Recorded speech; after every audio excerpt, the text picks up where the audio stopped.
ಕನ್ನಡ ನಾಡು ಇದು ಕನ್ನಡಿಗರ ನಾಡಿಮಿಡಿತ. ದಿನಾಂಕ 28ರಂದು ನಡೀತಕ್ಕಂಥ ಈ ನೀರ್ಮಾನ್ವಿ 11ನೇ ತಾಲೂಕಾ ಸಮ್ಮೇಳನಕ್ಕೆ ನನ್ನನ್ನು ಅಧ್ಯಕ್ಷನನ್ನಾಗಿ ಮಾಡಿದ್ದಾರೆ. ನಾನು ತಾಲೂಕಾ ಸಮಿತಿಗೆ ನನ್ನ ಅಭಿನಂದನೆಗಳನ್ನು ಕೃತಜ್ಞತೆಗಳನ್ನು ಸಲ್ಲಿಸ್ತೇನೆ.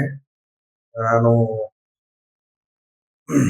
ವೈದ್ಯನಾದರೂ ಕೂಡ ಸಾಹಿತ್ಯದಲ್ಲಿ ಆಸಕ್ತಿಯನ್ನ ಬೆಳೆಸಿಕೊಂಡೆ. ನಮ್ಮ ತಂದೆ ಮತ್ತು ಶಾಂತರಸರು, ಪ್ರಸಿದ್ಧ ಸಾಹಿತಿಗಳಾದ ಶಾಂತರಸರು ಅವರು ಅಲ್ಲಿ ರಾಯಚೂರಿನಲ್ಲಿದ್ದಾಗ ಅವರು ಪಠ್ಯ ಪುಸ್ತಕಗಳನ್ನು ಬರಿತಾ ಇದ್ರು. ಅವಾಗ ನಾನು ಹೋಗ್ತಾ ಇದ್ದೆ. ಆ ಸಂದರ್ಭದಲ್ಲಿ ಅವರ ಸಾಹಿತ್ಯಿಕ ಚರ್ಚೆ ಮತ್ತು ಇನ್ನಿತರ ವಿಷಯಗಳ ಬಗ್ಗೆ ಚರ್ಚೆಯಲ್ಲಿ ನಾನು ಸುಮ್ಮನೆ ಕೇಳ್ತಾ ಇದ್ದೆ. ಕೇಳಿ ಅವರಲ್ಲಿ ಸಾಹಿತ್ಯದ ಆಸಕ್ತಿಯನ್ನು ಬೆಳೆಸಿಕೊಂಡೆ. ಅವರನ್ನು ನೋಡಿ ಅವರು ಕೂಡ ನನಗೆ ಕೆಲವು ವಿಷಯಗಳಲ್ಲಿ ಗೈಡ್ ಮಾಡಿದ್ರು. ಆ ನಂತರ ನಾನು ಕಾಲೇಜ್ಗೆ ಹೋದ ಮೇಲೆ ಕಾಲೇಜ್ ಮ್ಯಾಗ್ಜಿನ್ ಅಲ್ಲಿ ಸದಸ್ಯಾಗಿ ಕನ್ನಡ ವಿಭಾಗವನ್ನ ಸರಿಯಾಗಿ ನಿಭಾಯಿಸಿದ್ವಿ. ಆ ಮ್ಯಾಗ್ಜಿನ್ಗೆ ಫಸ್ಟ್ ಪ್ರೈಸ್ ಬಂತು ವಿಶ್ವವಿದ್ಯಾಲಯದ ಲೆವೆಲಲ್ಲಿ. ಇಲ್ಲಿಗೆ ಬಂದ ಮೇಲೆ ನಾನು ಸಾಹಿತ್ಯದಲ್ಲಿ ಹೆಚ್ಚು ಓದ್ಲಿಕ್ಕೆ ನನಗೆ ಟೈಮ್ ಸಿಕ್ತು. ಮಾರ್ನಿಂಗ್ ಬಂದ್ಮೇಲೆ ನಾನೀಗ 52 ವರ್ಷ ವೈದ್ಯನಾಗಿ ಸೇವೆ ಸಲ್ಲಿಸಿದ್ದೇನೆ. ಸುಮಾರು 13ನೇ ಪುಸ್ತಕ ಈಗ ಹೊರಗೆ ಬರ್ತಾ ಇದೆ ನಂದು. ಸುಮಾರು 25 ವರ್ಷಗಳ ಕಾಲ ಮಾನ್ವಿ ತಾಲೂಕಾ ವರದಿಗಾರನಾಗಿ ಪ್ರಜಾವಾಣಿ ಸೇವೆ ಸಲ್ಲಿಸಿದ್ದೇನೆ. ಆನಂತರ ನಾನು ಅದನ್ನ ಬಿಟ್ಟುಬಿಟ್ಟೆ.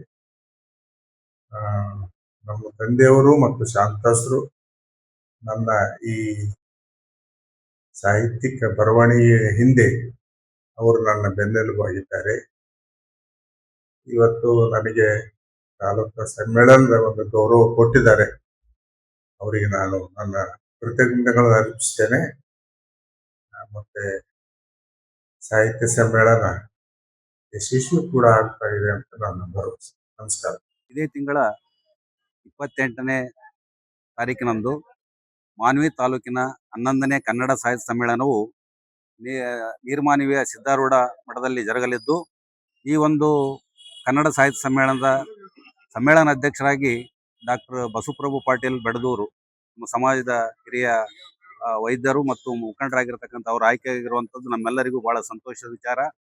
ಈ ಒಂದು ಸಮ್ಮೇಳನವನ್ನ ನಮ್ಮ ತಾಲೂಕಿನ ಎಲ್ಲ ಕನ್ನಡ ಸಾಹಿತ್ಯ ಆಸಕ್ತರು ಬಂದು ಸೇರಿ ಈ ಕನ್ನಡ ರಥವನ್ನ ಎಲ್ಲರೂ ಸೇರಿ ಎಳೆಯೋಣ ಅಂತೇಳಿ ಹೇಳ್ತಾ, ಎಲ್ಲರೂ ಕೂಡ ಹೆಚ್ಚಿನ ಸಂಖ್ಯೆಯಲ್ಲಿ ಬಂದು ಈ ಒಂದು ಕಾರ್ಯಕ್ರಮವನ್ನು ಯಶಸ್ವಿಗೊಳಿಸ್ಬೇಕಂತೇಳಿ ನಾನು ಈ ಮೂಲಕ ಕೇಳಿಕೊಳ್ತೇನೆ.